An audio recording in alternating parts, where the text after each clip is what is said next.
You can buy followers, you can't buy supporters. And you can hold your head high with your huge 100,000 follower count, but you wouldn't be able to sell a $5 t-shirt. If you're an entrepreneur, it's really about how well you market, how well you can sell. You can come up with an idea for a business and make it profitable in 6 months. I'm actually a content creator and I'm actually a business person. There's very few that are truly both. You need to make content.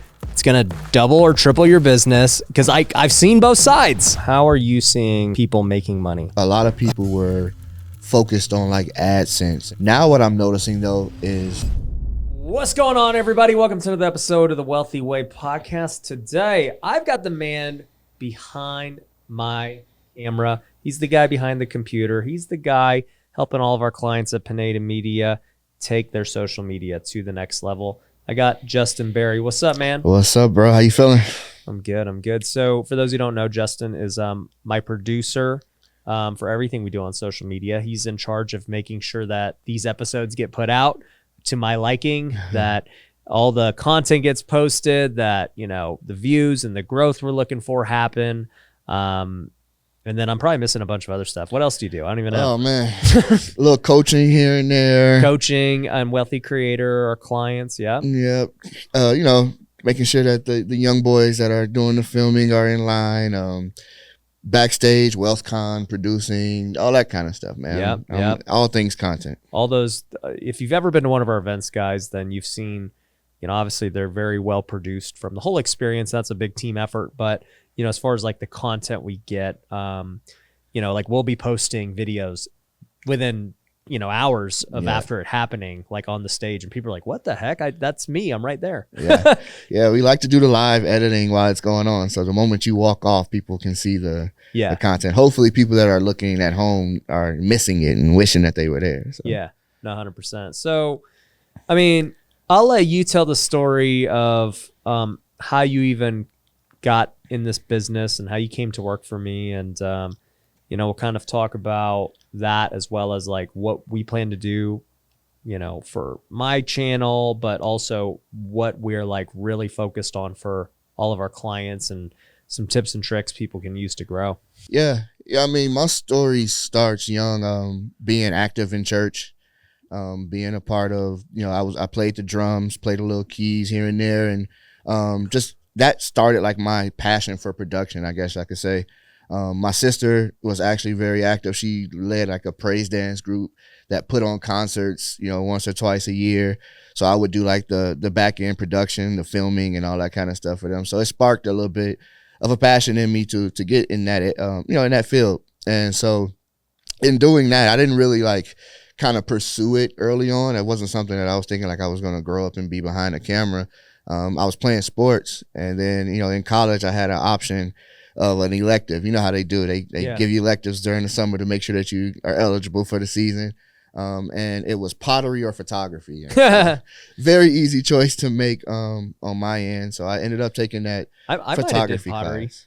Did you? I know. I mean, I might have like chose it. I've been like, You know, at that point, your brain is like, do whatever to get through it so that we can get these credits and get out of here. But photography was like a thing. I was like, yeah, I'll do that just to check it out. You know, especially, you know, younger, you're like, you know, you get to take pictures of girls and all that other kind of stuff that you're so unfocused with what you're supposed to be doing. Yeah. But I kind of like, you know, I fell in love with the opportunity to manipulate and make things better than what they probably were to the eye.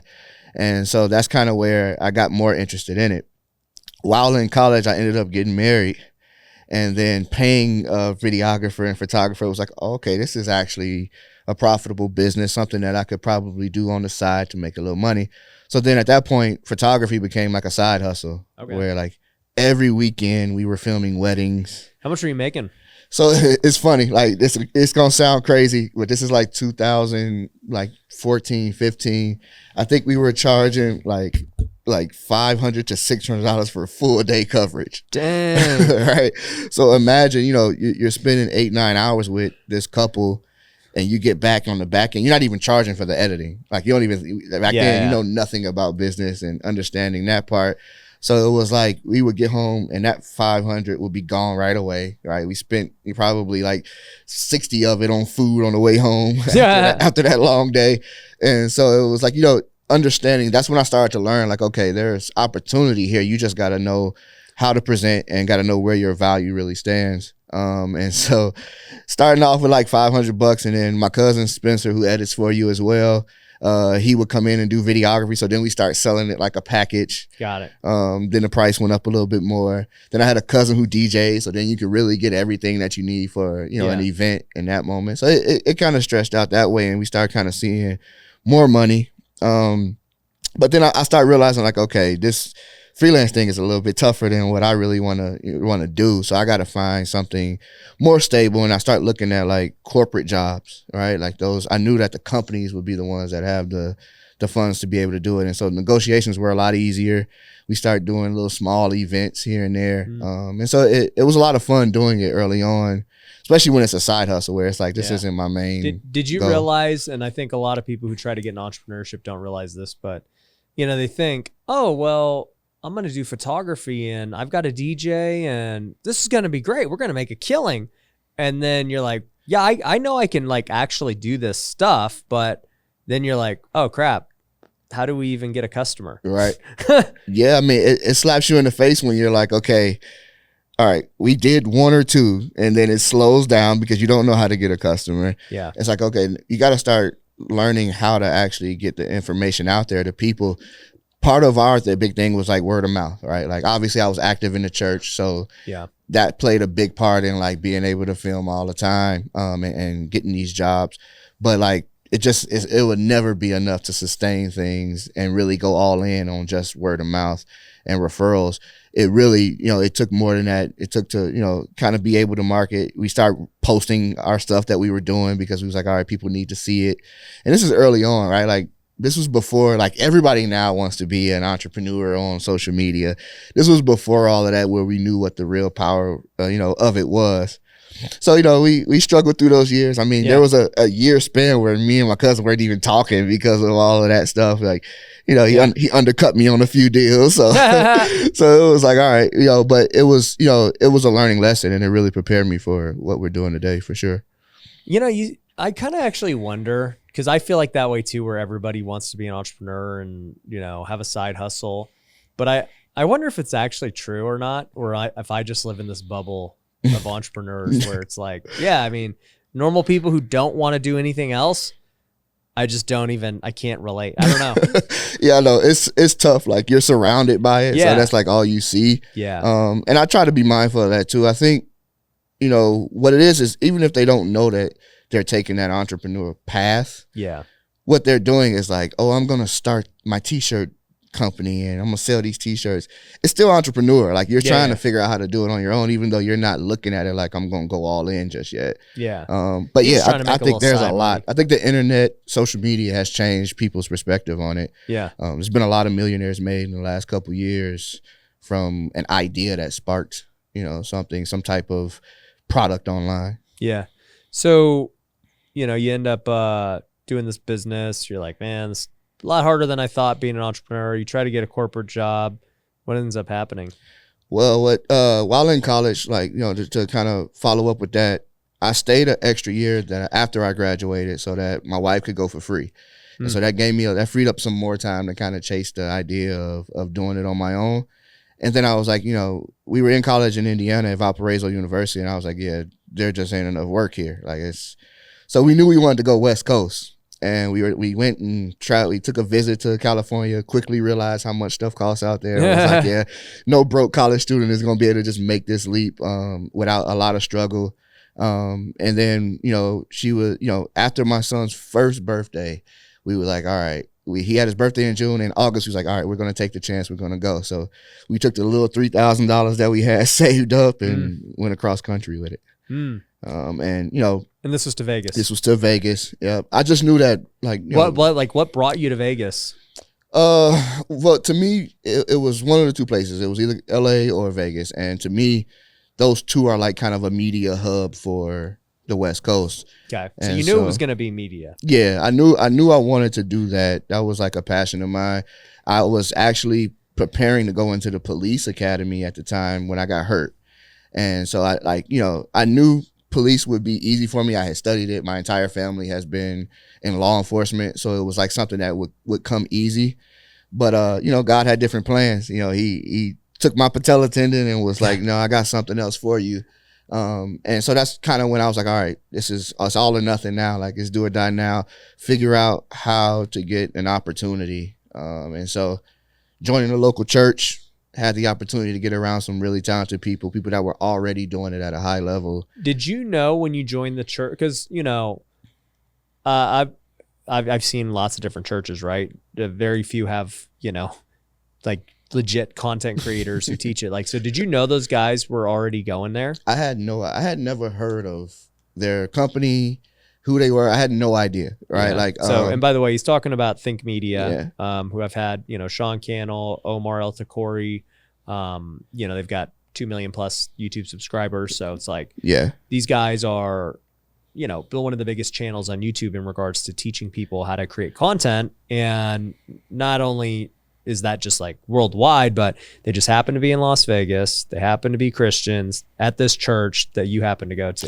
Yeah, it's God's plan, man. You know, he really put me in position and was like, okay, like, you have to recognize it, you have to know, and you have to really want it. And, you know, going into the church, I had no idea. I had no idea who they were. I had never really seen, like, you know, I may have run into some of their videos teaching things about YouTube, but never really enough to recognize who they were. And it was actually my wife, Ashley, that recognized Shawn from a whole nother channel where he used to vlog. And I was like, okay, Shawn. I'm like, who is that? All right. But I learned quickly from just seeing the production there at the church and listening to conversations, having conversations. I mean, me and Omar sparked a relationship talking about shoes, talking about sneakers. And after that, we kind of developed a relationship. And then I began to kind of learn things about, you know, how good he was and how elite he was in the video space. So yeah, it's just, God set it all up for me to have these opportunities.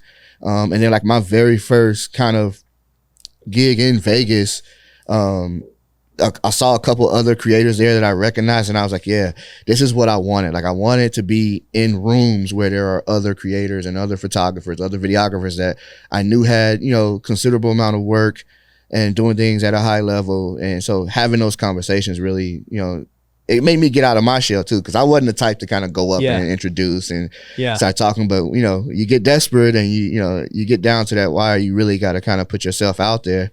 And so things start happening. I mean, I started doing jobs, and then I volunteered for Grow with Video Live with Think Media.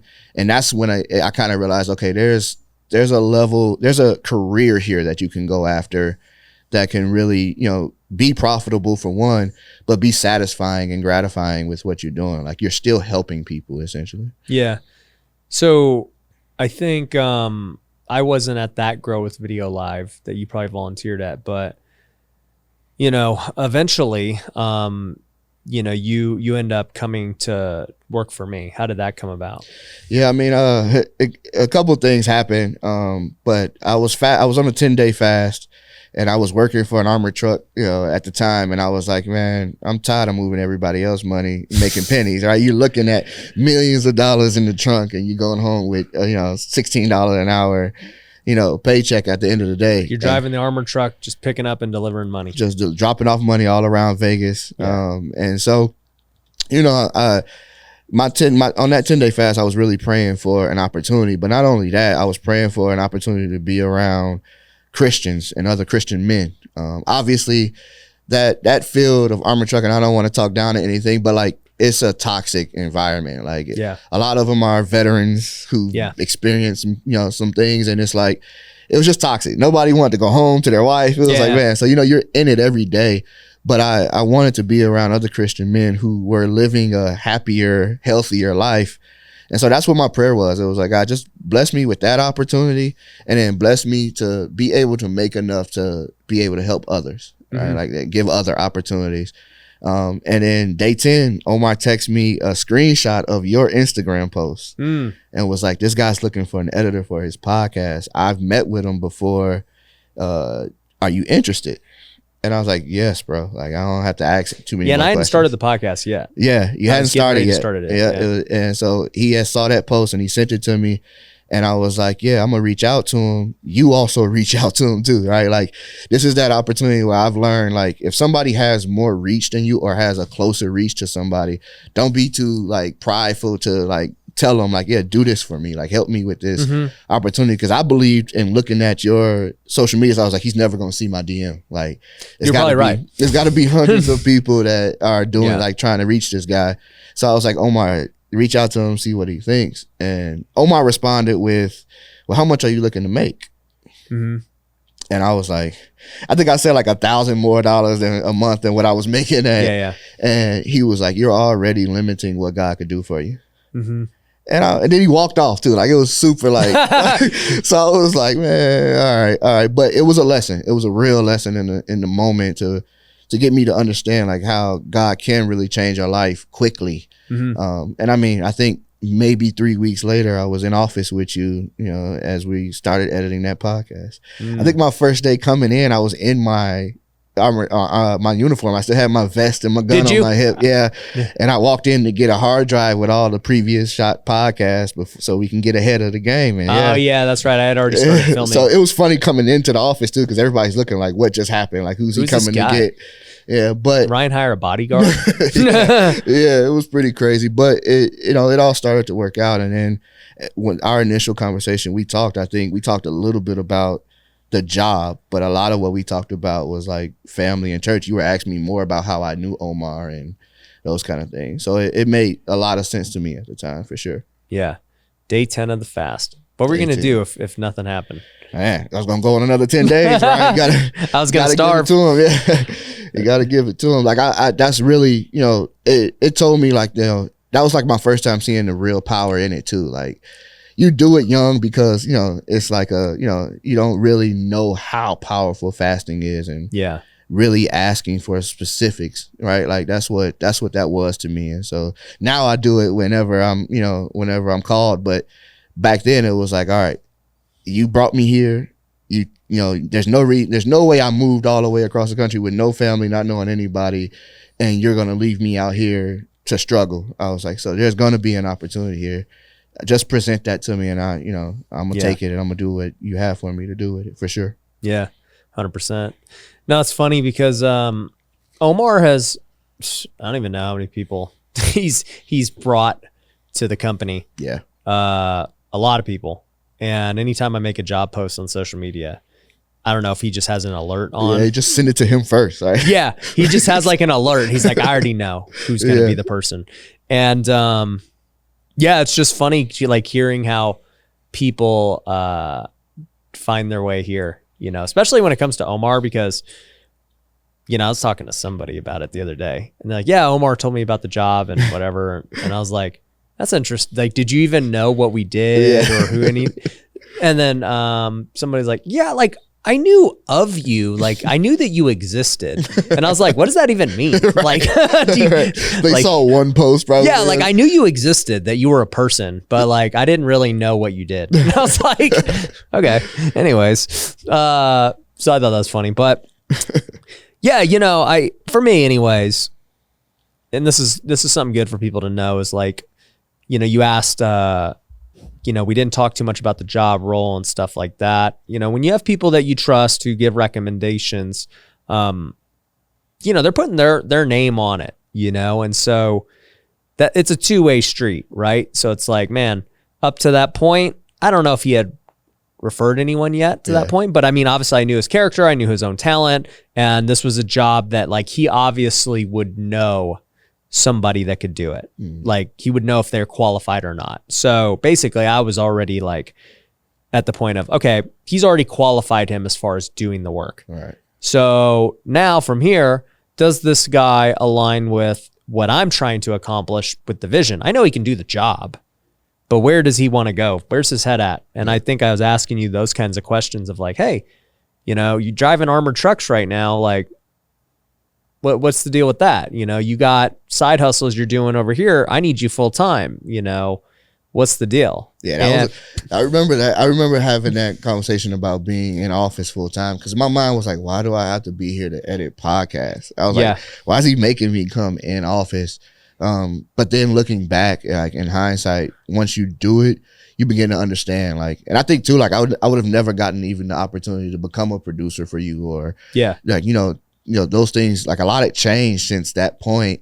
And you don't get those opportunities by trying to take shortcuts or trying to do it the easier way. Yeah. Because I was thinking, man, like, I can go do this and I'm going to edit at night in the middle of the night. And then I can go do 10 more things and it wouldn't affect you at all as long as those episodes are getting done. But it does. And I think, like, it's important to know, like, when you decide to become a part of a creator's team, that the dedication to the belief in the brand is important. Right, like believing that there is somewhere where we are headed, where we are going, is important because it continues to motivate you and drive you. And so I think like that's a big point if you're anybody that's wanting to do this type of work in this field for sure. Yeah, no, and I ask people that all the time when I know I'm about to hire for like a big role. I'm like, yo, so what's your goals, man? What are you trying to accomplish? Because if I can't help you accomplish your goals, you're gonna leave at some point. Right. So. And that's why I'm like, yo, are you all in or what? Like, how much do you really believe in this? And sometimes people don't. And so it's like, all right, that's fine. I'll find somebody else who is, and we'll be good. Mm-hmm. So, I got no problem with, people wanting to make more money and stuff. But like, to your point, had you gone down the route of like, hey, I'm just going to edit the podcast. I'm still going to do this over here. I'm going to try and do this over here. It'd be great. And I have people who are like that, who just, that's all they do for us. Mm-hmm. But you're not going to get the opportunities that can come from being all in. Yeah. I mean, I've seen people pick up their lives wherever they were across the country and move them here because they've understood that point. Yeah. They understand that there will be opportunities if I'm just in the room. Yeah. 100%. And completely bought in. Yep. So, you start out with the podcast. Omar doesn't look like a complete idiot. You know what you're doing. And, we launched at that time, the Ryan Pineda show. And I think too, I had filmed a bunch already because I was getting prepped for it. Mm-hmm. And so your first week on the job was like, hey, we got about 10 podcasts. Have at it. Have at it. And I need them in a week. And I need them like tomorrow. And it's like trial by fire. If you can handle that, then you can handle the normal stuff thereafter. Yeah, and I recognized it. I knew what was happening, right? Like, even the files were bad. They were like unorganized. Yeah. Some of the color was off on different videos. Yeah. Like, you'll have 3 angles and all 3 different colors. Yeah. And so I was like, I don't know if this is intentional. Like, this is an intentional test. But I was like, I got to get it done. Like, I'm gonna get it done. And I was like, I'm just gonna show like there's an elite level of what I can do, and then there's a level of like, So I recognize that. And I mean, like I said, playing sports, that, right? Like the coach is the first week, he gonna put you through it. He gonna put you through it. And it was like going into it, I'm like, okay, this is that. Like, either they're hazing me or this is like, this is time for me to kind of prove what I was capable of. Because, the desire was there to make this a full-time thing, right? Like, I didn't want to do what I was doing. So it was like, you gotta show it for sure. Yeah. Yeah. You gave me a hard drive with 10 episodes. Some episodes were missing angles and audio. Color was bad. And then it was like, all right, we're going to launch in a week and a half. And we're going to release all 10 at one time. Yep. Both video and audio, 1 a day for video. So I just knew I had to be quick. And that's when you develop the skill. It's time to use it for sure. You got to use it. You got to be in the fire. But eventually, and I've had reorganization on all my companies, and media is a company. And eventually, you kind of like proved yourself as a guy who could lead other people, and you became the producer, and that eventually led to you becoming a coach when we launched Wealthy Creator and Pineda Media, and and also too, you had built the track record and resume through working with me, for years before doing that. Even though you'd known video, but my guess is you didn't understand the social side of it yet. Right. You understood production, which a lot of editors and people do, but it's like the production is like maybe 20% of it. Yeah. People are finding that out, especially the individuals that are in the programs. Like they're realizing that it wasn't how good your video looks that got you what you. The subtitles aren't what do it. Yeah. Yeah. I actually get that question. Yeah. Like, do I need the subtitles? I'm like, no, yes. Right. Like, it's like, yeah, but you know, we get those type of questions all the time. Like, what is it? What camera are you using? What lens are you using? What light is that his skin looks, and I'm like, you guys, it doesn't, like, just post something. Like, we'll worry about all of that later. So yeah, it does. There was a lot. Like, it was like a 1.5 year period where I got to just soak in information. Even when it came down to like sales, like I know early on you were probably hating because I always would ask you about why we were doing a certain thing, right? Just wanting to understand why we did it. Like I remember the launch of the podcast, you were like, we're going to give away $5,000. We're going to release every episode. Cause in my mind, I'm like, I just did all this and you about to release it all right now. That means in another week, I need to have more. Yeah. Right. So there was no break, but I was like, why are we doing this? And then I got to see the effect of it and better understand it. Right. Like it wasn't a strategy that I had known beforehand. Yeah. And so like learning all those things now, like teaching it is easy because it was like, we did it. I know what didn't work and I know what did work. And so, you know, it just helps you, you know, kind of develop it. And then all that learning that I did with Think Media, helping them out and working, you know, doing those Grow with Video Lives and things like that also plays a part into the coaching part of it, like knowing how to communicate what you're trying to say. So it all like comes together and, you know, full circle to be now, you know, I just did the Wealthy Creator event where I got to speak in front of people. I had never seen myself doing that, you know, 3 years ago. Yep. Speaking on stage. It's been good. Yep. So let's talk about this, you know, with Wealthy Creator and Pineda Media. You know, for those who don't know, Wealthy Creator is our coaching program for, you know, teaching entrepreneurs how to create content. Pineda Media is the service side of it. So we will literally edit your videos, post them for you, you know, and do all those. And so now we actually package them both together, which has been really good because, you know, education is the foundation for what you're doing. And then, you know, once you understand what to do, you know, obviously you got to go do it. Application. And that's where Pineda Media comes into play. But you have now obviously been with me for, you know, what, 2+ years? Yeah, 2.5. And, you know, you've been coaching now for coming up on a year with Wealthy Creator. And so we've seen a lot of different entrepreneurs have success, others who have struggled. Let's just talk about this. So what have you noticed about the successful entrepreneurs who start creating content? And you can talk about me or whoever else too. Yeah. Successful creators, the first thing they do is they become students, right? Like they're not the individual that already knows exactly what to do, how to do it. Like they're not just mimicking what they see other people do. They actually become students, what we used to say, students of the game. Like, right? Like this, because this media is a game, right? Yeah. You're playing according to what that app's rules are. And so they become students in it and they really begin to understand what it takes to grow. I believe that the best students buy all in on just being consistent first, right? They're like, okay, he said I need to do one a day. I'm going to do one a day, right? He showed me a shortcut of batching. I'm going to go batch a bunch of them so I don't have to film every single day. He said I need a landing page. I'm going to go figure out how to create a landing page, right? Like you're a student first and you're learning it later and you're learning it as you go.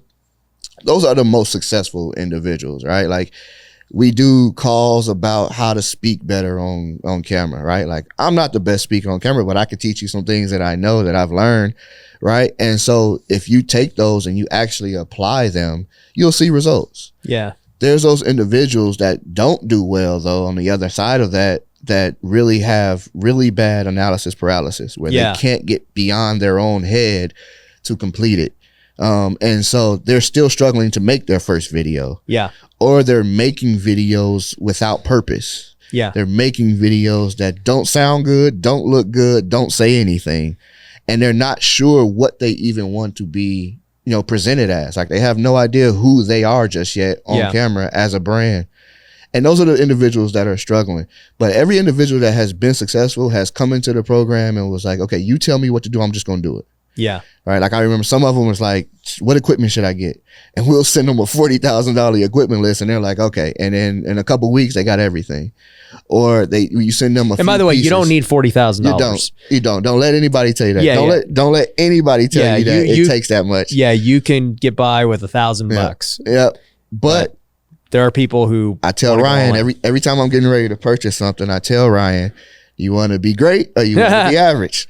Right. So, but it is. If you got the budget for it. Yes, for sure. absolutely. Absolutely. It's all about your resources. Right. But let me add to that too, before you keep going, like even with budget and resources, I started out doing things on the cheap. I bought a camera. I bought, like a light. I probably spent about, I would guess $2,000 to $3,000 when I initially started in 2020. Yeah. And then, which is a lot. Yeah. So, but I was like $2,000-$3,000, like that's pretty good for me to start. So, I start, goes great. Then, we build my office out and, I probably spend 10, grand there to just build my sets and maybe 15, 20. And, it's going good. Now I'm a year into this and I'm like, let's get some better cameras. Let's invest in better mics. And then, we build out this space and I invest more into here. Then I build out the event space. So it's like, I've spent more as it's continued to prove itself more and more. So, for those of you listening, I don't know who spent $40,000 that did it, but, at the end of the day, I would advise kind of like easing into it with your set. And then as you have more success, keep adding. You don't need it all today at once. No, and don't take me wrong. When I say he spent $40,000, that also included an editor and a videographer. Oh, he was getting salary. He went and he was like, "What do you all do?" Yeah. And after running through it, we showed this was before we had a Pineda media that could do it for you. So like, you really don't need to go do that now. Yeah. But that was one of the things. Like, and we saw he was like, okay, I'm starting to do these things, and he started to understand why we do it a certain way. Yeah. Right. He was like, oh, okay, I get it. Ryan needs to focus more on higher level, bigger money issues than content solely. Right. So he shouldn't be coming in and fixing the camera, or he shouldn't be coming in and fixing the mic. Right. There should be things there ready to go. And he definitely shouldn't be editing anything on his own. Right. And so they started to see that and he started to understand it. And then they was like, okay, now I can really focus on the content I'm making. Yeah. And what's really necessary for my message to go out to the masses. And that allows, having that team or having that individual to help out or just getting the pieces that I need allow for, them to do that. And they're successful at it. Like, it's been great to see. Like, I've been watching, a few of them usually come to the events that have seen some success, and it's always watching them go from like this shy individual, kind of like, timid, kind of a little bit hesitating to come up to you and speak, to now that they're in front of the camera and they got a little following. Now you can see the confidence, but you can see the change. And I think that carries over to their business as well, because at that point, their business begins to make money off of what they're doing online. Yeah, no, 100%.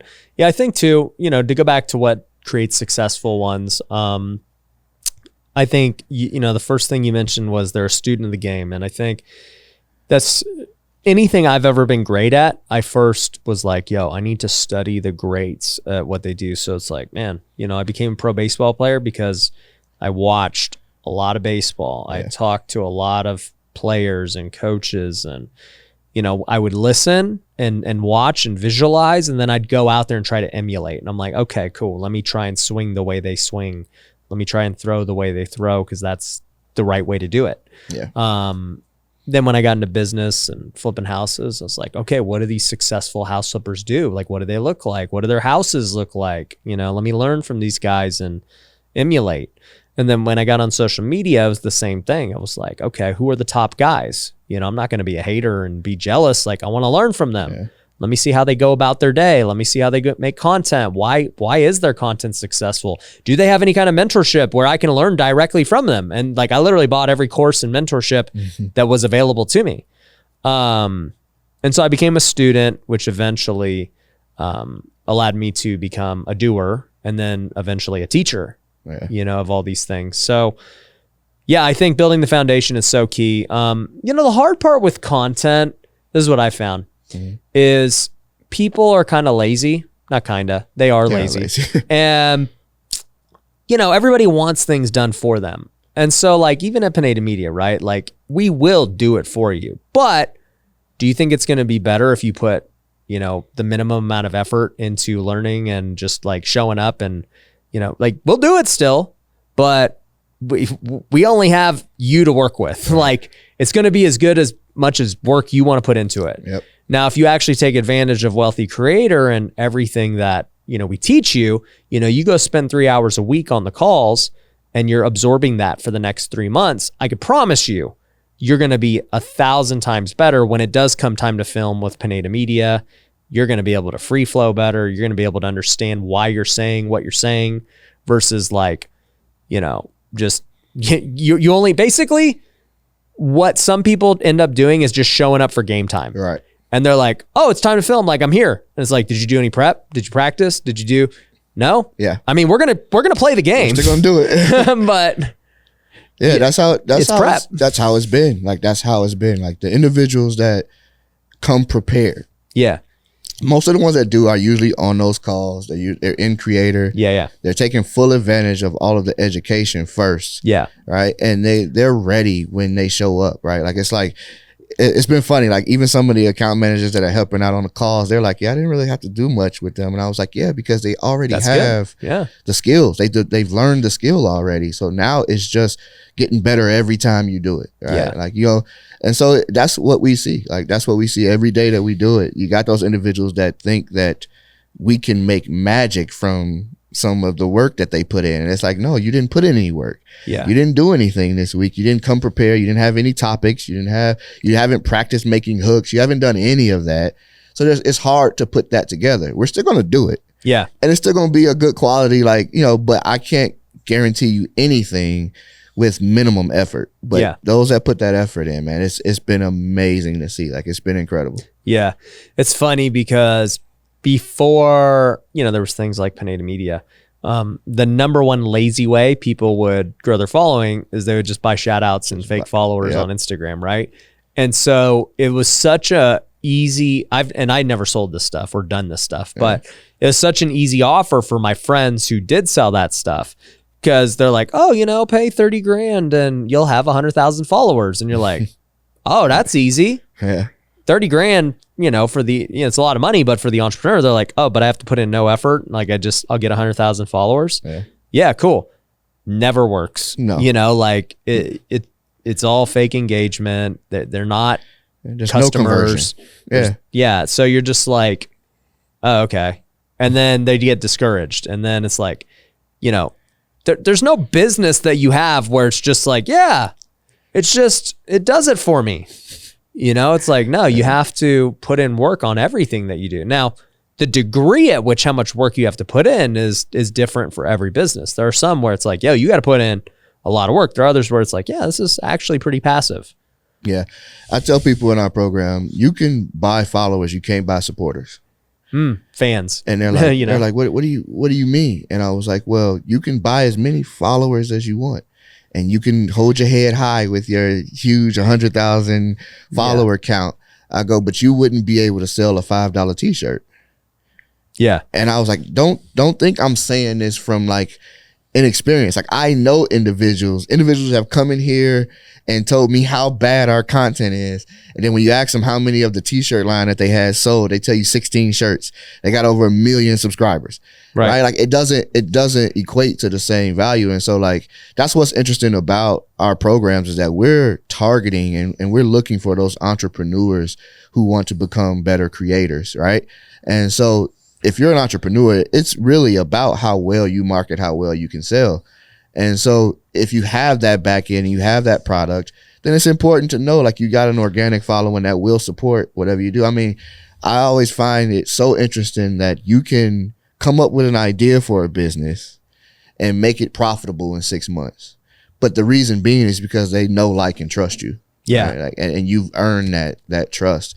So for those people that are kind of either in the program or considering getting a program, this is freshman year for you, right? Like freshman year, you're still getting used to being in a new school, a new environment. You're still getting comfortable. Yeah. But what happens sophomore year is you get a little bit more comfortable. You move up on the JV team and you begin to kind of show if you're and like, develop. If you're like me though, you go straight to varsity. Well, we got those year. people. I tell those people that's what the individuals that are doing well. They're freshmen on varsity. Those are the individuals that you can be a freshman early. on varsity. You got all the tools and resources available. You Absolutely. just you got to want it bad enough.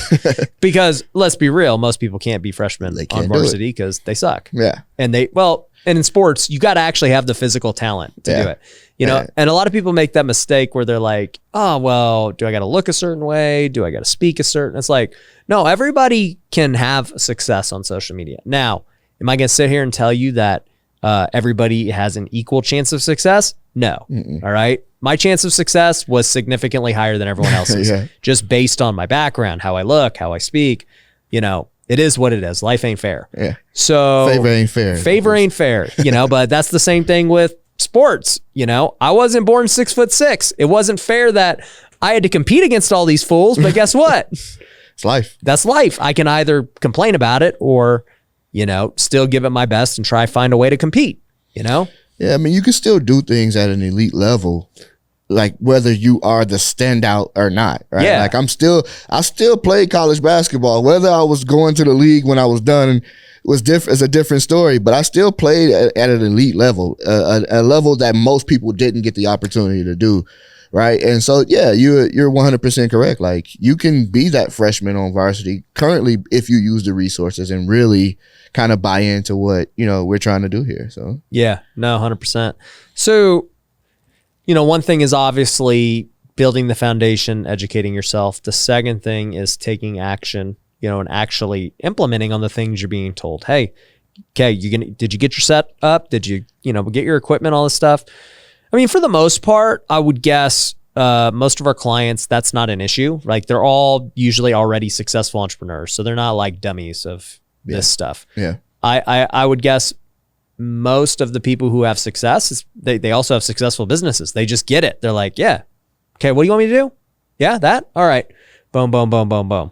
Yeah. And that's something I've learned from you too, is like, once you develop something that works, a system, a process that works, you can implement it within other things. Oh, yeah. And so those individuals that do have the successful business, if they understand what's really working for them, they do the same thing on the content side, right? It's like, yeah, this worked for me here, and this is why, like, this structure. It's the same thing we did. It's how the producer role came up. You were like, okay, in my other companies that are working, I have a COO, I have admin, I have and so we knew like we needed to kind of fall in that same graph. I remember you sending over the little flow chart, and I was like, yeah, this is you. Nobody had ever created it before. No, and in a way, you drew a production process chart without even knowing much about it, right? Yeah. So it works if you got a system that works for your business. You just have to implement it in the same ways. 100%. So, going back to successful people. So let's talk about what successful people do. They first learn, obviously they make the commitment. The commitment involves, investment into your gear, your education, your time. You're making the investment because you believe it's going to be worth it, right?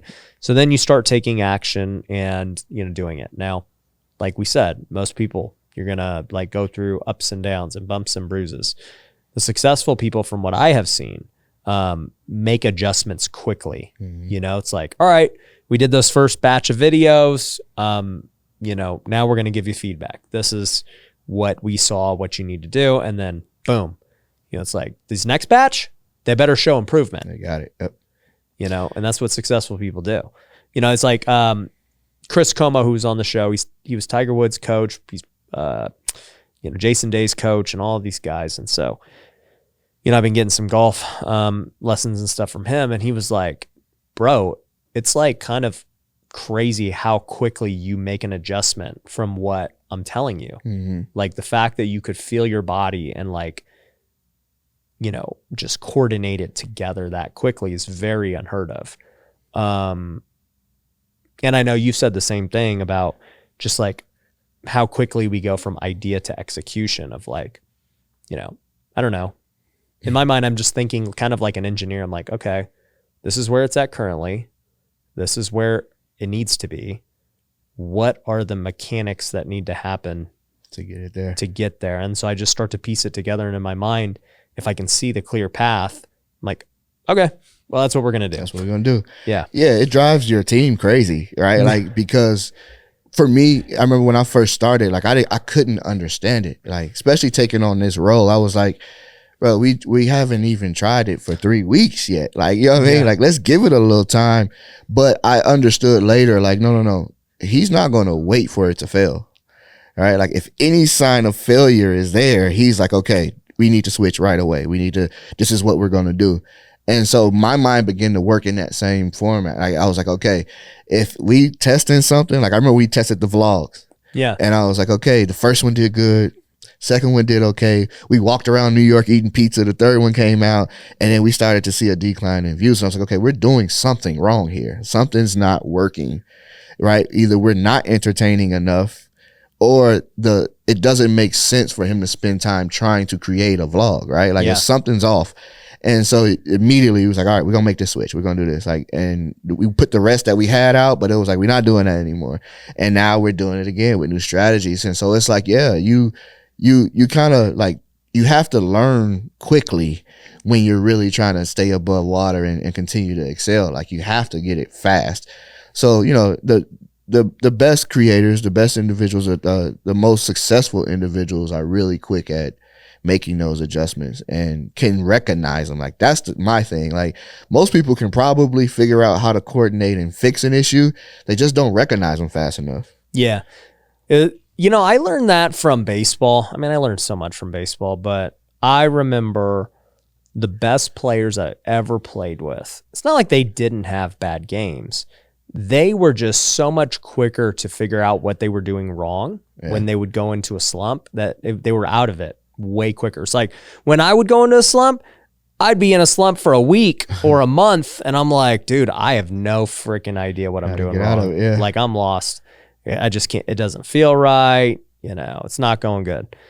And then, like, the best players, it's not like they didn't go through slumps. It's just like these guys, they'd be off for a couple of games, and they would know. They were like, I know exactly what I'm doing wrong. Let me fix it. And so they were very quick to make adjustments. And then even like some of the best players, you could see them make adjustments, not only game by game, but, you know, even pitch by pitch. They're like, you know, you see them swing a certain way, and then you see them just, you're watching their mannerisms, and you're like, oh yeah, he knows what's about to happen. You know, he knows where he screwed up, and then like crack, catches him. Yeah. It's elite. Like, I experienced some of the same stuff. Like, going high school to college, I was high school, I was a little bit stronger than everybody. Yeah. Could jump a little bit higher than everybody, a little bit faster than everybody. Then you get to that college level where you're playing the 5th year senior, and you're like, oh man, like, my shoulder actually hurts from that screen. Like, I'm actually in pain. But then you start watching those other individuals that have been doing it for a little while, and he's like, oh, he's not running into that body. He's going around that body. He's chasing. I was like, okay, so I can't run through the 7-footer, but I gotta, and so really quickly, I was like, okay, make the adjustment. The guy that's, you know, the senior that's eating me up with the ball, like going past me every single, what is it? He's slower than me. Yeah. He's not more athletic than me. What is it? And I was like, okay, I'm watching him, and I'm like, yeah, there's a hesitation on his dribble. I'm going to get that ball the moment he drops it. So you're right. Like, there's those things. And, you know, again, the stuff that you learn from the sports, from the, you know, being in athletics so long, you understand, like, you can make these same adjustments. Like, I know for me right now, coming out of a shell of always being behind the camera and actually stepping in front, talking in front of people, talking on calls all the time, it's a big difference, right? Like, from always being behind it, where you don't have to worry about how you present as much. And I was like, okay, there's some things that I need to pay more attention to communicators now. Right? I need to watch more of how Ryan presents, not just what he's saying. I need to pay attention to any of these speakers, right? Like, studying what they do, what they say, how they present, how they tell a story, like all those things. Because if I'm going to be in front of any camera, it's gotta, you know, it's gotta make sense. Or you're just going to be doing it, you know, to do it. And so that's one of the things that, like, currently I'm like, all right, make that adjustment now. Like, make better, you know, get better at communication. Yeah. It's funny you mentioned that, because a lot of people ask me, they're like, bro, where did you learn to speak? Like, what can we do? I was like, well, to be honest with you, I have not like really learned to speak. I've just made a lot of videos and spoken on stage a lot. Yeah. You know, when you make thousands of videos, you're just going to naturally learn how to speak better. And you're going to just watch what people react to, how they stay engaged. And like, you know, a lot of people have asked me that. They're like, dude, you're like really good on stage. How did you do that? And I'll be like, I just throw so many freaking events that, you know, like I can tell when people are getting bored. I can tell when, and so I'll like do something different. And, you know, so they were kind of just by doing it. But I'll even say, and this is one of my big problems, and you could probably attest to this, is like, I'm one of those guys who have relied on natural talent so long. And you see these guys in sports too, like, you know, and they don't have the proper preparation or, you know, things. And like, it's not like I'm lazy or anything, but my preparation is very bad relative to what it could be. And people hearing this have no idea what they're thinking. You probably prepared like maybe 3 weeks beforehand. Yeah. What's the reality? We're talking maybe the night before, 2 nights before. Minutes sometimes. Walking up to the stage. Yeah.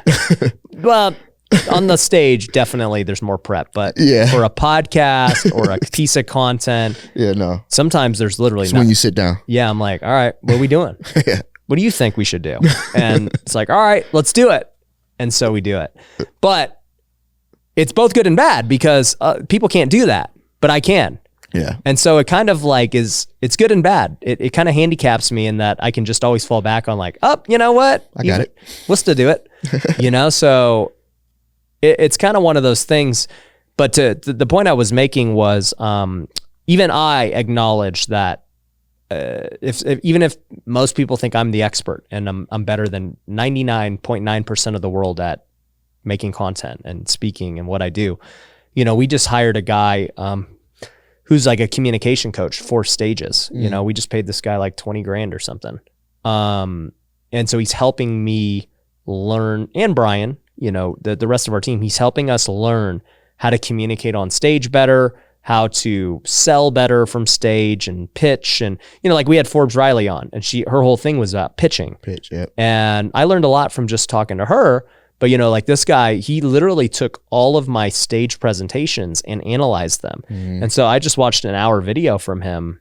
You know, thankfully he didn't make me watch like 6 hours, of me talking. He's like, hey, I'm just going to give you the clips and the highlights of what I see you doing wrong. And so he like called out a bunch of things. And I was like, wow, I didn't realize I was doing that, you know, and like little things. Cause that's, you know, once you get to, you know, new levels, it's little things that make all the difference. You know, there's a very small difference between hitting, you know, a 95 mile an hour fastball and a 90 mile an hour fastball. Yeah. Right. And if you miss, you miss completely. Yeah. And so that's kind of where I'm at, is like, we're playing for very high stakes now. And so it's going to be the little things that really make the big difference. And why this video might get, you know, 10,000 views versus 100,000 views. Why the event might make $1 million versus $5 million. Like, it's little things. Yeah. Because creating the video and setting the foundation and talking and stuff is, you know, that is 80% of the battle. And you're going to get good results if you can just do that. We're going to get good results at just doing events the way we do it. But if we want to make it the best, it's the small details that have to be improved. Yeah. So do you feel like now you're going to kind of change the way you prepare and how much preparation goes into each thing? What I'm going to do is I'm going to be prepared, but I'm not going to be the one doing it. Yeah. So right now, instead of me showing up and winging it and whatever, I'm going to have somebody who's going to put in that 40 hours to make sure that, yo, like, did you know this about these guests? Did you know this about, you know, whatever? Somebody to do the research for you. Essentially. So do the research, give me the cliff notes, let me talk to you and interview you basically. Like, okay, I see this question. Tell me a little bit more about that. Okay, cool. All right, great. I'm ready. Yeah. And like now, it didn't take me a lot of time. It's not like I had to go watch 10 hours of something because I don't have time for that and I'm not willing to do it. So I don't want to be that great because like there's just a point. Because like, I mean, here's the truth. it doesn't make sense anyway for you. I'm just not passionate about it. Yeah. But like the truth is there's a lot of great podcast hosts. You know, Lewis House tells me about, you know, like he spends all of his time just watching podcasts and researching guests and like consuming their content so he can have a great interview. Yeah. You know, we had this guy, you know, Michael Unbroken. I actually went to the Knights game with him yesterday. And he literally asked me I told him this. He interviewed me for his show. I was like, that was the best interview like I've ever had. And he's like, that's the point. He's like, I want people to say that. Yeah. And he was so well prepared for the interview to ask me things that you would had to have watched a lot of stuff to know. Yeah. And he's like, yeah, dude, I mean, I put 10, 20 hours into like watching stuff to prepare for this. I was like, dude, I ain't ready for that. And you know, like I can't do that. Yeah. But you know, his entire business is podcast. Lewis's entire business is this podcast. The podcast for me is, I don't know what portion of my life it makes up, but it's not my entire business. Right. I've got a lot of other things I'm worried about and passionate about. Podcast happens to be one of them, and I want it to be the best, but I also want to, you know, have the things that I want beyond it. Yeah, I mean, this is one of the things that you're great at, is figuring out how to delegate and how to put people in the position to be successful at it. So, you know, having somebody that is going to do that research, that can answer those questions, that really cuts your time down on how much you have to do, you know, it'll be easy for you, right? Like, because again, that gets to kind of, you know, collide with your natural ability to have these conversations and sit down and kind of, you know, wing it. But those two coming together is, you know, it's going to be really elite, because those individuals that are spending that much time probably can't do the wing. Like they're probably awful at trying to just wing it, you know? Yeah, they have to. Yeah. So those two things are going to, you know, this will be the best podcast. Yeah, no, 1,000%. So speaking of that, you know, what's your vision for what we're doing, you know, with this podcast and everything else? Why don't you tell people like kind of like what our plan is for me, and they can take whatever they want from that. Yeah. So the strategy has shifted as kind of the market has changed. Yeah. We know right now that long form content is being rewarded. And every time that we realize or find out that there's a path being taken that is getting rewarded by a platform or such, we go all in on it. And so like everything else, we did it with short form. We did it with vlogs. We did it with, like, you know, anytime we have that opportunity to, you know, with that little bit of inside information on, or what we see is going on in the landscape of things, we double down, we go all in. So we're in a space now where we can go all in on long form content, hour plus, no matter what we're doing. And so my idea for that is that this channel, your platform grows as we continue to get better guests and more, like, you know, people that are more, maybe some are entertaining, maybe some are super valuable, right? Like there's going to be a good mix of individuals that you can talk to. On top of all of that, and on top of the Wealthy Way podcast continuing on, you're presenting what would be considered a network of podcasts to have to do with all your businesses: Wealthy Creator, Wealthy Kingdom, Wealthy Business.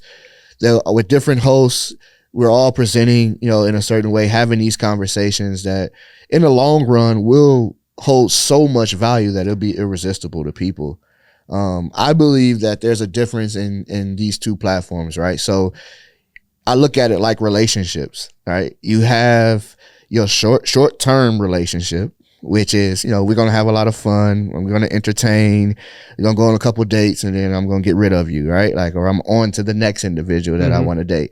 Then you have that long form or that long-term relationship where we're actually building from a foundation on up something really special, right? And we begin to make kids and do all these other things that you see in a family that essentially is what you're seeing between short form and long form content. So everybody that's so focused on like short form right now, what they don't realize is that they're not actually gaining the trust of their audience, right? If I sit with you for 10 hours of content, it's likely that I'm going to trust what it is that you're telling me. If I sit with you even more and I watch episode after episode, I know for me personally, I tune in to some of the same podcasts every week. Yeah. Right. Like I mean, I'm look at interested. and the podcasts are definitely one element, but look at like the Kardashians and why they've had so much success. Yeah. It's like, dude, they've been on TV for like 20 years. Yeah, hours. Dude, people have Hours watched of them for content. so many hours, right? And I can tell you this, you know, if you're obviously you're watching or listening to this podcast, I appreciate you. If you haven't subscribed, I don't know what you're doing. You got to subscribe. But, you know, I know for a fact, like, who ends up actually being like a true fan, because literally I'll go anywhere and somebody will recognize me. Like, I was at the Golden Knights game yesterday and like I should have wore a hat or something. But like, you know, all these people who recognize me, you know, most of them haven't bought anything from me, but they're like, dude, I see you on TikTok. I see you on Instagram, whatever. And that's kind of the extent of it. Right. And then when I go to WealthCon or one of our events, our students, they'll tell me about the podcast and the guests that I had and the people that they really enjoyed. And it's like, those end up being your customers and your clients because they've spent a lot of time with you versus like, you know, these people I'll see randomly, they recognize me, they know of me. A lot of them don't even know my name. A lot of them are like, yo, dude, you're that guy on TikTok, right? You know, you do real estate? And I'm like, yeah. And that's it. Yeah. But, you know, what our philosophy has always been this. It's that the short form is kind of like your marketing channel, and it's just to get awareness, and it's the easiest way to get views. It's your billboard. It's your billboard. And, you know, from there, we want to make sure that they know you have a long form way to become like known and for them to become a fan. So we want to get them over to the podcast. And, you know, for us, to Justin's point, you know, we're doing a couple of things different with the podcast. Before, my podcast was always 45 minutes to an hour. Now we're going for about an hour and a half to 2 hours because that is what the algorithm wants.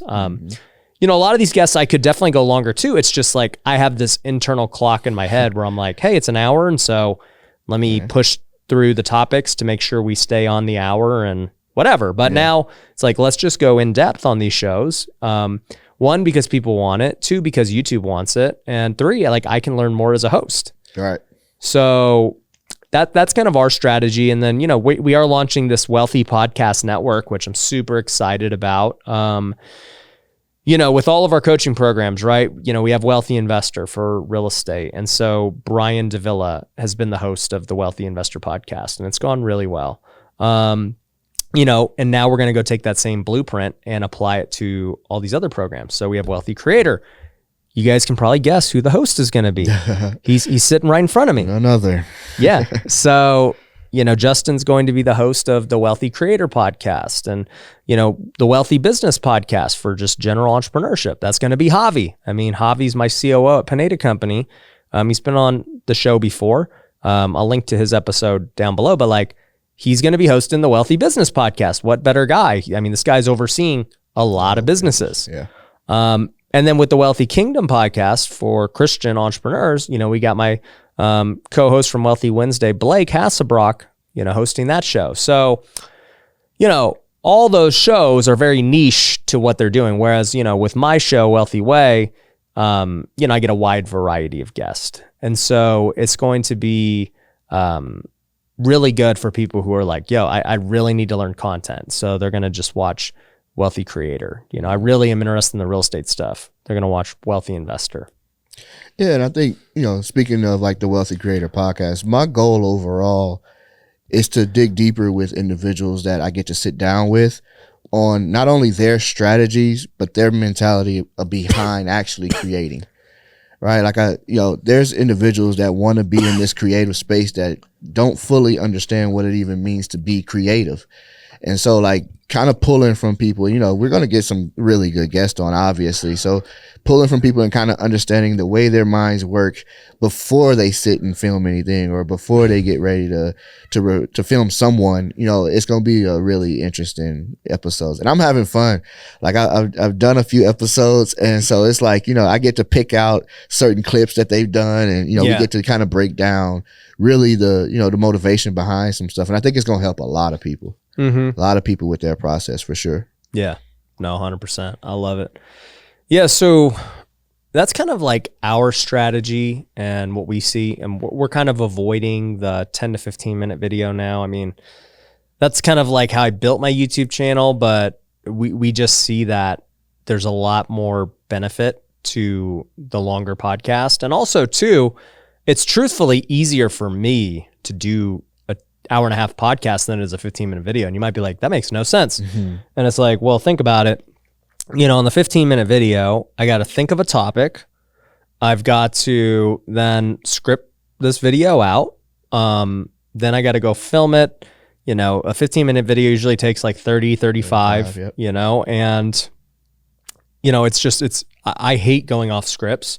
And so I'm just like saying these sentences and, you know, it's becoming a video. It's harder for editors to do, you know, because like the 15-minute videos, like every 3 seconds, you got to be putting B-roll in and text. And so it's like a really long TikTok these days. Yeah.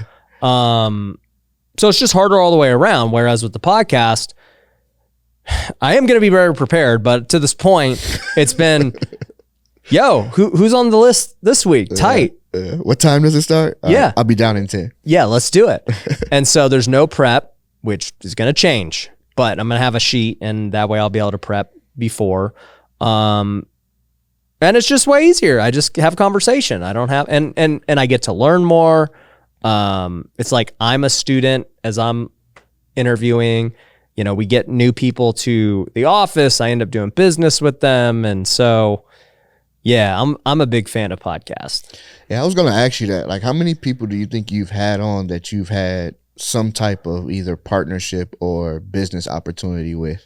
A lot. Yeah. I don't even know what the number would be. Yeah, it's quite a bit. Like I've seen people come on the podcast that you had no idea who they were and end up on like a WealthCon stage and end up doing different things and like, you know, creating more opportunity for each other. And that makes like partnerships that last too. Like, I mean, I look at Ivan with ProHost. Like, I remember the initial conversation like that you all started to have. And then, you know, I looked up and he was hosting and running ProHost. So it's been cool to see. Yep. That's happened from golfing with me, podcast.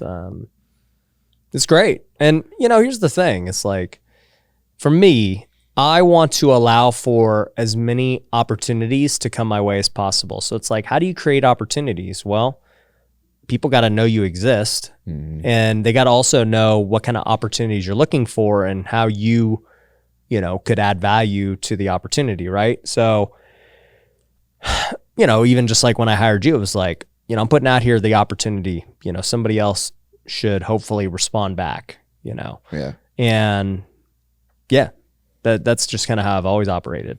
Yeah, for sure. Like it goes that way. And I think too, like the longer you can have a conversation with someone, the more you can get a feel for even if you're compatible, if you can work together and work something out. So it's exciting, man. Like I'm very excited about the Creator Podcast and meeting new people, having the opportunity to actually sit down, even with some of the people that you've spoken with. You know, like I hear you talk like creative and social media, and I'm like, man, I got a lot of questions for them about certain aspects that you couldn't get into because there's so many more.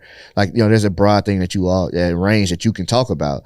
So it's going to be good to like kind of piggyback on that and really get deeper into those conversations. It's going to be cool. Yeah. What do you think about just with content creation and like the monetization of it? You know, how are you seeing people making money? You know, it's funny. Like at the start of like my journey and really getting deeper into this space, a lot of people were focused on like AdSense and money being created from the actual, you know, ads of a platform. Now what I'm noticing though is individuals focus more either on a product or an affiliate for a product. And it's like, I now I'm seeing creators with 7,000-8,000 followers that are making, you know, 4 or 5K a month on a product, right? They don't even need massive followings to begin to start making money. And so that's one of the things that we're trying to even teach in the programs is like, yeah, you can affiliate right now for a wealthy creator, wealthy investor, and instantly monetize your platform as people start to click your link and support in that way. What I am noticing too, even in the YouTube, like monetization has kind of gone down. Yeah. And I just read something, I believe yesterday, that they're changing even what is required to monetize. They're lowering those numbers to get more people active and being able to be monetized, which is smart on the platform because obviously that helps creators and gets more creators in and, wanting to do it. But what that means is that there's not going to be that much money pushed out either. Like those percentages on what you would receive will probably, be considerably lower than what it has been in the past. Yeah. I've talked to a lot of these big guys with millions, and their revenue is like a third of what it was. So the fact that we've been staying the same is actually pretty good. Yeah. Yeah. And a lot of that too has to do with the value, right? Like who's actually watching your content. Yeah. A lot of those entertainers, they're struggling to kind of maintain what they've done in the last few years. Now they ran it up a couple years ago, right? Like 2020 and that time period, they ran it up crazy. A lot of them made a lot of money. But now to maintain it has been difficult. You know, what's funny is, you look at just all of these platforms and these creators and just all the different ways to make money. And so like for me, I come from the business space first, and then I'm like looking at social media as a way to get more business. And then these creators are looking at social media as a way to just make content, and like YouTube pays them, and that's cool. Yeah. And I've always told these guys, and I'm one of the few that sits in the middle, right? Like I'm actually a content creator and I'm actually a business person. There's very few that are truly both. And so I'm always yelling at the content creators. I'm like, guys, you need to create a business. Like, this is stupid that you're just doing only sponsors and relying on YouTube. You guys are going to get burned. Yeah. And they did. And then I'm looking at the business people and they don't make any social media. I'm like, you guys are stupid. You need to make content.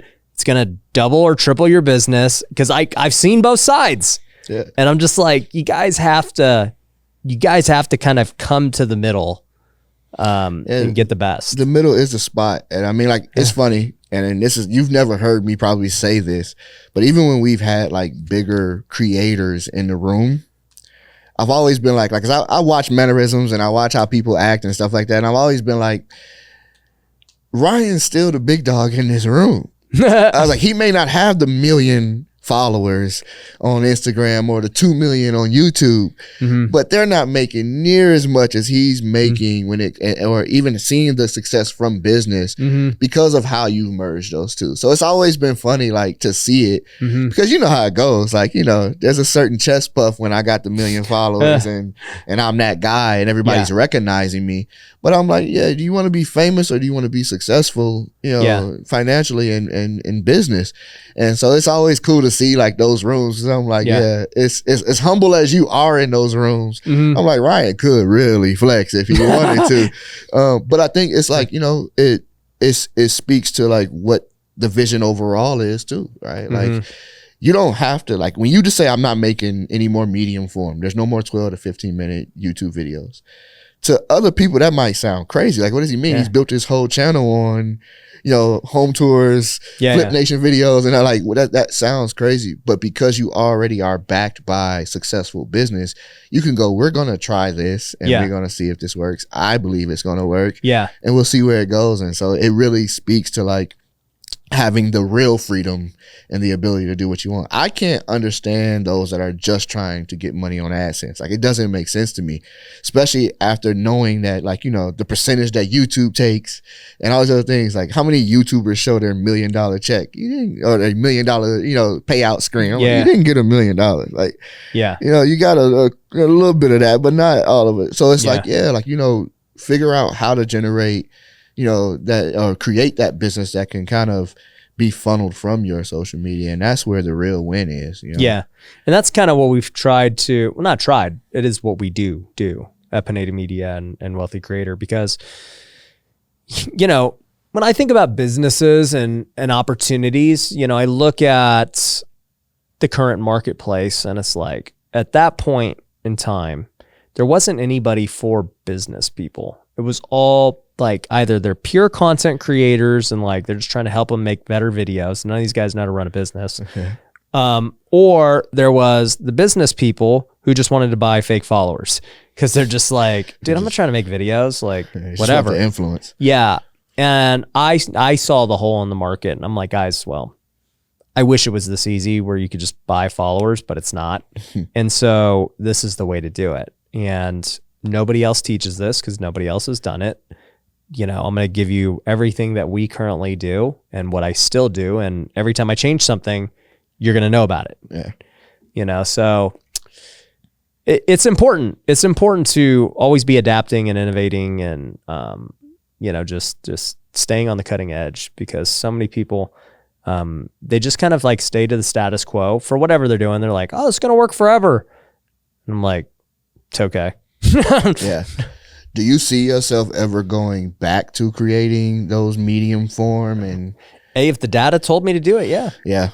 Actually, I don't even want to say that because it just depends too at that point in my career if like it's important to me or not. Yeah. You know, it's like, yeah, maybe that medium form might be good, but we're doing good enough, Yeah. you know, for what we currently do, and I don't really want to do that anymore. Yeah.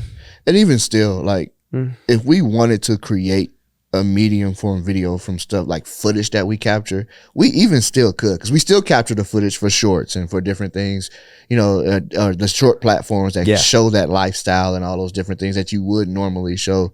It's just not set out with that, you know, intention, right? So it's like, yeah, you're not necessarily scripting, Yeah. but you still got a camera following you around and capturing some certain things. So Yeah. you know, it's still there. Yeah, one thing we might do, and I was talking to Austin about this, is you know, just doing like day in the life vlogs, but like 1 to 3 minutes, Yep. you know, and do them on Instagram and TikTok and vertical, and I think that would be cool. Yeah, you know, but we don't know. I believe they'll perform better than what they would just as a YouTube video. Yeah, as I well. do too. I think putting that into a short form video or a shorter video, one, retains attention easier, right? Like, so more people will see it. But that's kind of what those platforms are made for, right? Like, some of the most successful people on those platforms are showing their day to day. You talk about the Kardashians, right? Yeah. Like, they may not be, and I don't even know if they are, but they may not be dominating TV like they have in the past, you know, 15. I think they finished TV. I don't know. Yeah, they may be streaming or something like that, Yeah. but they're not doing what they were doing a couple years ago. But if their social medias are still, you know, they're still there. They're still showing day to day. I see Kanye mad about, you know, the girl on social media dancing and all this other kind of stuff. So, you know, they're there. Yeah, yeah. The presence is still felt, but it's like, yeah, like I think day in the life would be a great thing to do, especially for somebody with your lifestyle that's entrepreneur and busy and constantly moving and doing new things.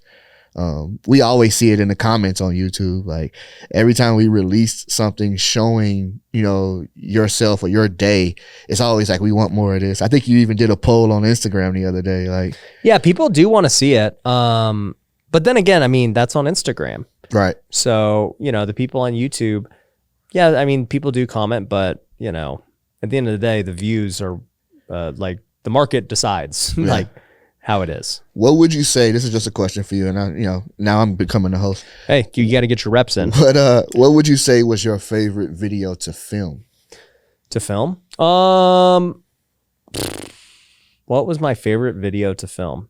I mean, results wise, my favorite video was the couch flip video. Because I just remember I was like literally just sitting there thinking of ideas. I'm like, okay, you know, at that point I had made some real estate videos. I was doing pretty good. And I was like, all right, I don't even know what kind of video to make right now. Yeah.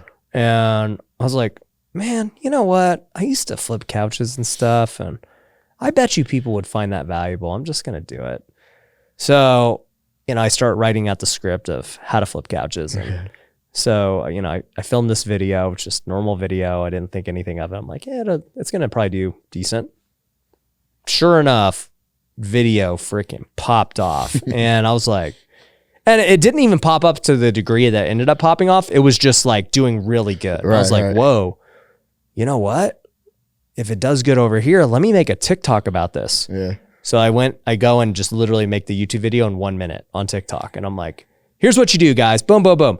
Literally in a day, 1 million views. I was like, holy crap. People want to know about flipping couches. So I make another one, freaking hundreds of thousands of views. And then, you know, the original couch flipping video on YouTube, you know, it was doing great. And then all of a sudden, I think the TikToks made it go nuts because people were just like, dude, where do I learn more about this? And I put, I'm like, it's on my YouTube channel. And then boom, and that video's, I think, still my highest. It's got like 800 something thousand. Mm-hmm. That video's made like 30 grand on AdSense. Yeah. One video, 30 grand. Video. And people are still viewing it, which is the craziest thing. Like, yeah, and I was like, all right, let me do a follow-up video, because like I was reading the comments and people were still like having I'm like, all right, let me answer all the questions. And the follow-up video gets like 200,000, and then I'm like, all right, let me go make these on TikTok. So I just did it again. Yeah, that's a lesson for any creator. Like, if something works, don't go away from it. Don't get more creative. Just double down on what's working. Yep. So I think the couch flipping one was cool because that was my first viral video, and it was like, oh, okay, like when you really got something people want, like double, triple, quadruple down on it. So that was cool. I'm trying to think of like one that I actually like enjoyed filming, so it's not going to be any talking head. Like right. That's sure. That's just whatever. I enjoyed the most expensive home in Vegas tour. Okay, that was fun. I actually had COVID at the time, I later realized, and so I probably infected everyone while I was at the tour. They're all still here, so everybody's okay. here, as far as we know, and it's going good. But yeah, so that was fun.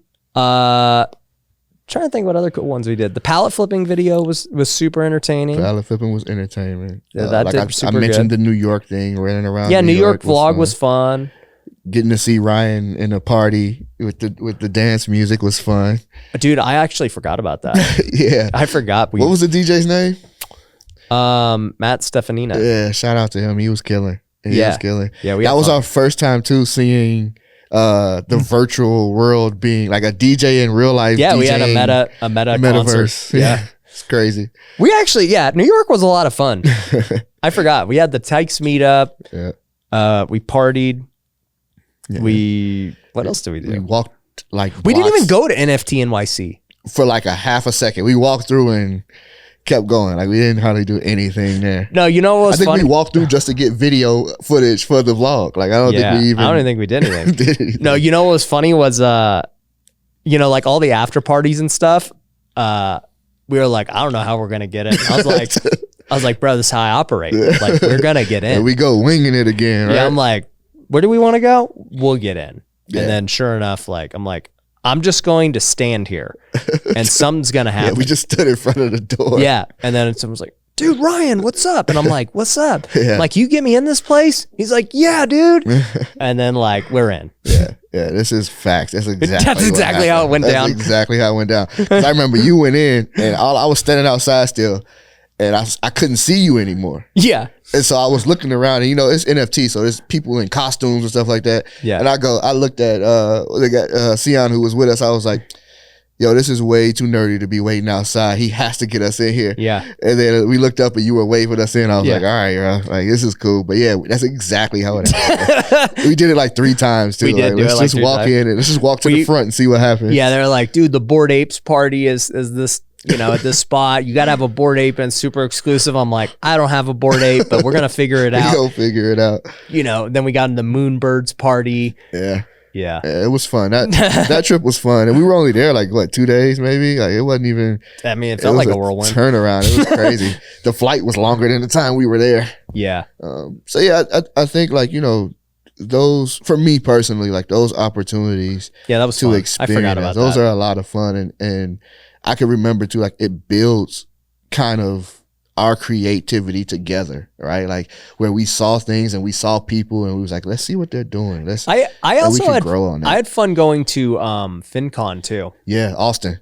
Yeah, we went to Austin, Texas for an event called FinCon, and I was like, I'm just bringing the whole team because I don't even know. Yeah. I was just like, everyone's going. Everybody go. I'm getting an Airbnb. We're all hanging out together. Yeah.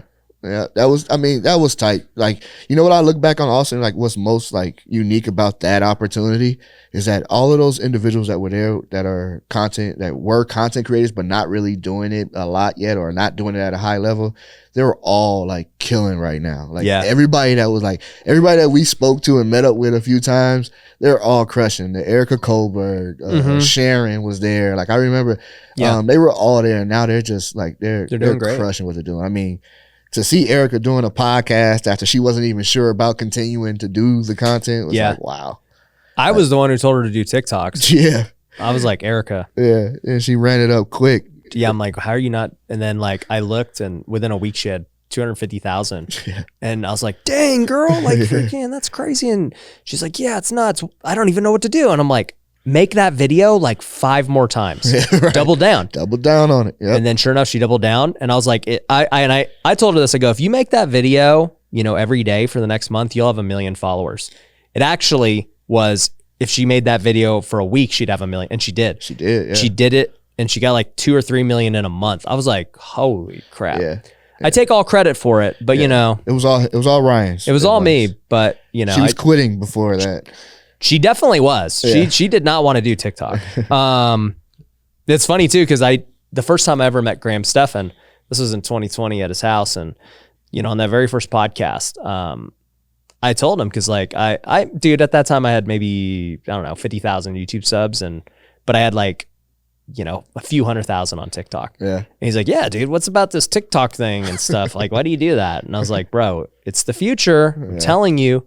And I mean, who am I to tell him? Right. But I'm like, it's the future. I'm telling you, it's big. And he's like, so what should I do? I was like, you should make a TikTok like tomorrow. He's like, what would I make a TikTok on? I go, I guarantee you will get 1 million views on TikTok if you make a video detailing how much you made on YouTube and showing it and everything else. He's like, all right, I'll do it. Yeah. Sure enough, he films this video on TikTok of him, you know, like, yeah, hey, I made, you know, $2 million on YouTube and stuff. It got 16 million views within like days. Yeah. I was like, okay, I'm going to take credit again for that one. Yeah. There is no Graham without Ryan Pineda, guy. Yeah, he's a nobody without me, right? So, you know, at the end of the day, I don't know. I just watch the trends. But, you know, and this is why the trend is saying, hey, short form is still great, but long form is also like, those are it. Yep. Those are what you should focus on. And it just also happens to align with what I actually want to do. Like, I don't mind filming short form videos. Yeah. I don't mind doing podcasts. I hate doing 10, 15 minute videos. Yeah. Yeah, no, it makes total sense. Like, and I mean, if you just look at conversions, it makes sense. But if you look at time that it takes to do it, it makes more sense. If the effort to put in to happen to go fill the most expensive house in Vegas, like even when we it's a lot of effort, man. It's a lot of, like, even when we did the Wish House, I remember we were out there. Think about, so like some of our most successful videos were the Turo series. You know, that was a 3-part series that did really well. Pallet flipping, the first time, not the actual at Spencer's place. No, but it was the competition. Yeah, the competition. Yeah. Like, dude, those videos took forever to film, and they did great. Yep. But man, it's a lot of work. A lot of work. A lot of work. I think like the most recent, most successful, you know, dynamic video was the PO boxes. Oh yeah, that video was crushing. Like, and I was like, yeah, it's still crushing. It's doing 10K every night or something like that. But yeah, it's awesome, like, to see, like, we know what to fall back on if we have to go do it. But I really believe that this long form thing is going to be successful. It's going to work. So yeah, it's going to be awesome to see. Yeah. Where do you see content going in general? Because a lot of people will be like, oh well, you know, content's I'm late. Yeah, I think, like, and I did a video on predictions at the beginning of the year. I think what's going to happen is creativity is going to come back, right? Where, like, you know, right now you can kind of get in front of a camera and make a video and it has a good chance of doing numbers. But I think, like, the creativity behind video is going to come back because of the usage of AI. Yeah. I think all these tools that are going to make it very easy and efficient for creators to create is going to make the elite creator stand out. Mm-hmm. I do think it's also like something else that's going to change is that you have to be a good communicator to really see results.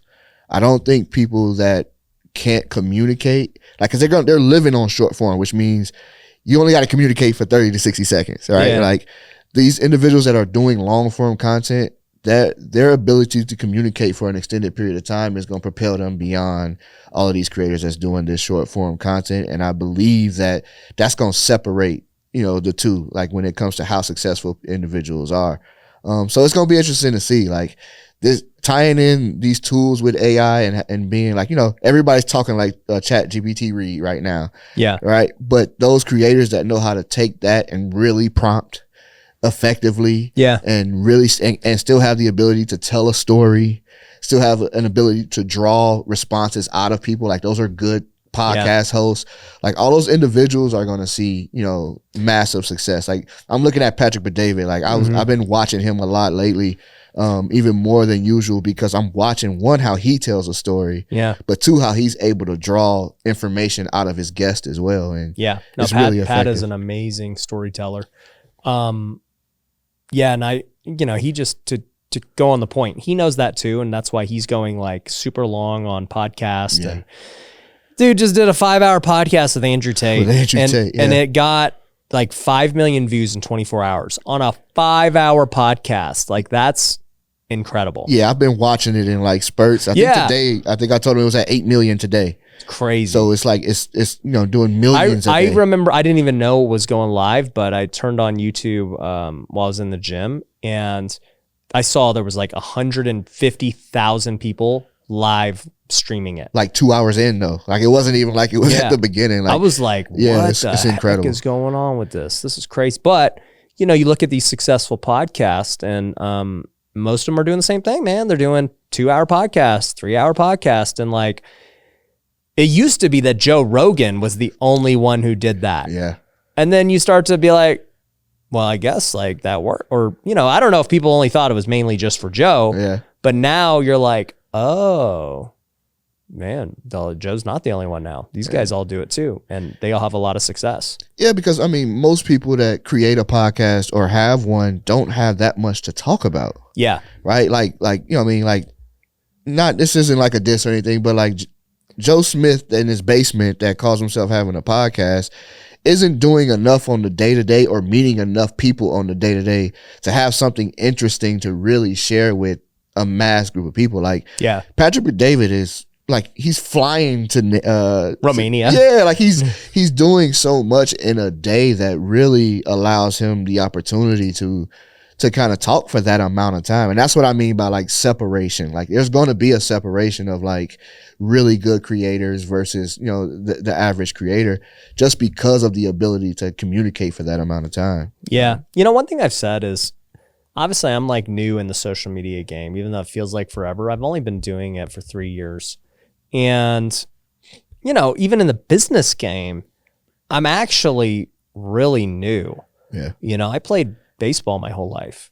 I never took business seriously. I flipped houses like on the side for fun while I was playing baseball. Yeah. I didn't retire until 2017. Like I didn't really go full time into business until 2018. So it's like, I'm still figuring myself out. It's only been 5-6 years of me actually going full time at business. And it's like each year I can see, I'm like, oh yeah, like I should not have did that. I should have did this. And then I do that. And then this works and that doesn't. And like, I know for me, like when I watch guys like Pat and, these other guys who have been big. I mean, for one, they've been on social media way longer. They've been doing it. Number one. Number two, they've been in business way longer. Grant Cardone's been in business for freaking 40 years, like 40 more years than I have. Yeah. Pat, same thing. He's been in business 20 more years than I have. And, they all have, they've done more in business. I mean, just like look at how long they've been doing it, right? So they have a lot more business success than I have. They've been on social media longer. Like they have these things. Now, when I look at that, do I get discouraged or do I think I'm lesser than or anything? No, I just think that I'm earlier in the timeline than they are. And, if you actually look at the timelines, I'm doing way more. Right. And so I'm like, oh, okay. Like this is just a time thing. Yeah. Like as I just do this longer and I keep, having more success in business and making more videos, inevitably it's going to be at that level or beyond. Yeah. It's that keyword of consistency again, right? Like maintaining your level of energy to continue on no matter what's happening and putting in the reps, right? Like that's Yeah. just how it goes. Like, yeah, Joe Rogan has the biggest podcast, but think about how many episodes he's done. I mean, forget how long they are. He's been podcasting before it was a thing. Before it was, yeah, like it wasn't even thought of before. Like I remember that app I used to try to delete off my iPhone. Like The it was just an podcast extra app. Yeah, like I didn't use it. Just So- taking up memory. Yeah, like you know what I mean? So they've been doing it for a very long time. I mean, even like smaller podcasts, still podcasts as well, but you look at like the Flagrant Twos or like those type of guys that are doing it now, they've been doing it for about 10 years. Like Really? I can remember in like college seeing some of their stuff pop up. And so it's been longer than what people what they know, because now everything's kind Because of it's out now there. blown up. Yep, everything's blown up. But it has been an extended period of time that they've been doing it. And so the course that we're on here is, Well, you know what's fun gonna go. too is like, so we had Michael Zuber on the show. You know, he's got one rental at a time YouTube channel. And he was telling me like his first year on YouTube, he made 750 videos. wow, Yeah. that's a lot though. And you know how many subscribers he got? 1,000. 1,000. Yeah, That's dude. how it goes. And I'm like, bro, how did you not quit? You Yeah. know, like most people would be so discouraged Yeah. for that. I had one tactic that I thought was the greatest tactic before I started working with you. It was like my sale, right? And I would always say, for me to come on as like a retainer with you, you have to guarantee me 500 videos. Mm-hmm. And they would be like, 500? And I was like, yes, because it may be number 475 before you see any result. Yeah. Right now, in my mind, it was taking pressure off of me. It was like, I don't have to guarantee them any amount of following, but it was also making sure that I kept a retainer for an extended period of time, because when they hear I'm going to need you at least to do 10,000 videos. yeah. But essentially what I was trying to drive home the point of like, yes, it's going to take, it takes a lot. Like there's very few people that see success in video 10. Yeah. Right. Now it might happen, right? Yeah. All of a sudden a video goes, you do couch flipping and it might go. That's actually what happened. Like I was on YouTube for 3 months, and my third month my third month of monetization. So I was on YouTube. It took me 3 months to get monetized. Yeah. And then my third month of monetization, I made 10 grand. See? People were like, what? Yeah. It's only been 3 months? And I was like, yeah, I don't know. I don't know if this is good or what, but that's what it is. That's just how it can go that way. Yeah. Right. Or it can go, he did 750 videos, man. And then his second year, he did another 1,000. Yeah. And he got like 3,000 subs. And so now he's like 5 years into it. He's got 50,000 and he's made 11,000 videos. See? One thing that's the same and similar about your case and his case is that you both stay consistent. Right? Yeah. Like, and so just to drive home that point again, like you have to do it for it to work. And I think the big key too is somebody might look at him and be like, dude, that is not worth it to make 11,000 videos to get 50,000 subs. Like that's crazy. You could be doing better stuff, but you got to remember, like, don't compare yourself to other people. Right. Just because this guy did it faster than this guy, it doesn't matter. Like for him, and I asked him this, I was like, so like, what did you think while you were going through all that? Like, were you discouraged? Like, what? He's like, no, dude, I loved every minute of it. He's like, I just love making the videos and interviewing these people. Like whatever happens, happens. Yeah. He has no editing. He literally what his plan is he films 2 hour-long podcasts a day. He breaks them into 3 episodes each. So he releases 6 just different episodes every day. And that's the plan. That's the plan. And he's like, dude, I just love it. I have no team, no editing. I literally just chop it right then and there and upload it the moment it's done. That's so funny. And, it's just, that's not how my mind thinks. I would have been like, nah, dude, these results aren't by video 5. I would have been like, nah, these aren't the results I'm looking for, man. Like we got to switch this up. You know how I operate. Yeah. But for him, he was completely fine with like playing the ultra long game. Yeah. Because the matter of fact is that most people don't make it. They quit. Yeah. Like that's the majority of people. They quit before they ever give themselves the opportunity to see results. Yeah. And so, play the long game with all of it. Obviously, it's smart to make those adjustments and, kind of. Yeah, he's the extreme end. Right. And then there's the people on the other extreme end who are like, oh, this didn't work one time, I'm done. Yeah, pivot. Yeah. Quick. Well, or just I quit. Yeah, most people quit. Yeah. Yeah, so it's funny, man. Like there's quite a few people that probably have that experience Yeah. where they try to really, they do a lot of them and they're not seeing results. Like there's some bigger creators too that like they're on stages and they have a really big audience, short form content, and they're doing the long form too. It just it's not really converting the same way, but they're still doing it. I mean, look at Mr. Beast's story, dude. I mean, this dude was making content when he was like 13 years old. Yeah, forever. He didn't pop off for like 6 years. Yeah. And he had a few thousand followers. Yeah. Like, yeah, he just didn't stop.